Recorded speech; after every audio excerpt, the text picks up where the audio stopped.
Ed, this was one of the really horrific incident, a really horrific murder. Can you just tell us a little bit about exactly what did happen on that night last year? Yeah, it was on the 15th of August 2017 that the police got a call from the fire brigade in the early hours of the morning.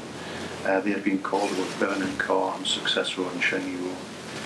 When the fire service tried to put the fire out, they noticed the body of the person in the back seat. The police were called.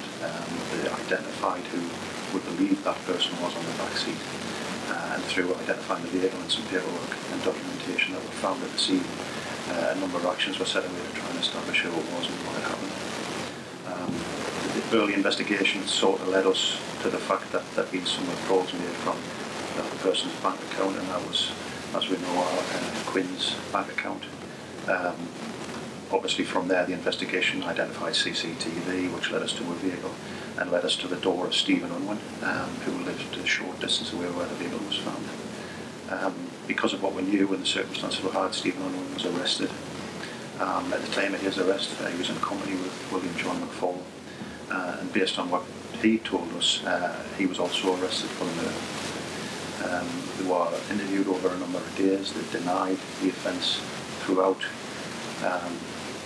But the bottom line is there was sufficient evidence from what we'd gathered in the early stage of the investigation to show that there was enough to charge both. So, I mean, those first 24 hours then, a really rapid response from police in your team.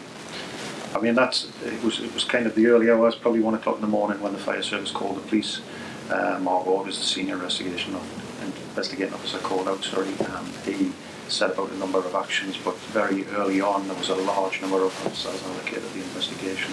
I would say probably at one point up to 50 officers working on this around the clock, trying to gather as much evidence as possible while these two were in custody to try and get that charge and decision. And what were these two individuals like from the moment of arrest all the way through this trial? Unwin was, he came across as very, as though he didn't really care very much about what had happened, as though nothing had happened. He was laughing and joking on. He denied throughout the whole of the interview that he was involved in this in any way. He told us that Quyen had gone to his address at about 7:30 and she stayed for about half an hour, then left. We knew that wasn't true. McFall, again, throughout the interviews, he denied constantly that he had any involvement. He denied even leaving the address on that night. But we very quickly built up a picture of what they had done, and that proved both of them to be telling lies throughout. Is there a sort of an air of arrogance about both of them? You'll have seen from the way they've acted throughout the whole of our investigation and throughout the court process that they are both very arrogant.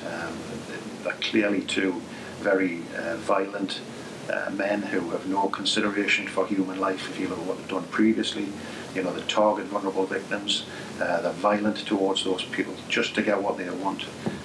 They have no consideration for human life, I've got no doubt about that.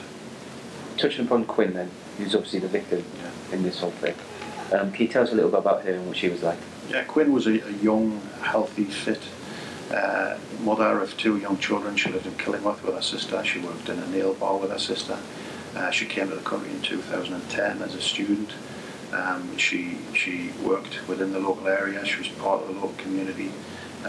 She was a young woman who, sadly for her, came into contact through a business dealings with Stephen Unwin, and in a very short period of just a few short months, that turned from that business relationship into Unwin and McFall going on to murder. I mean, she was kept in that house for 4 hours on the night of the death. What were those last hours must have been like for her? Well, she arrived at the house at about 7:15. We know that she left the house being carried out by William John McFall and Stephen Unwin. We know that during that period bank cards were used, so there's a possibility that they put her under some duress at the very, very least, perhaps violence, to try and get those bank details from her so they could steal from her account. We know that she was raped during that period. It doesn't bear thinking about what she might have gone through during that 4 hour period. And Quyen's sister obviously lived in the area. She's been in court for these entire proceedings. What must it have been like for her and her family? It must have been horrific to hear what her sister had gone through. I mean, Quyen lived with Gwen. in Killingworth. You know, they were close, they worked together, they were a close family.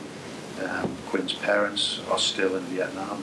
They weren't able to get across to be part of this, what Quyen's had to go through this whole trial process. Gwen sat through the whole trial. She's had to listen to some horrific things. She's had an amazing strength and courage, and you know, she's really done credit to her sister throughout the whole of this process. And just finally, I mean, obviously, we're doing this interview now. They've been convicted.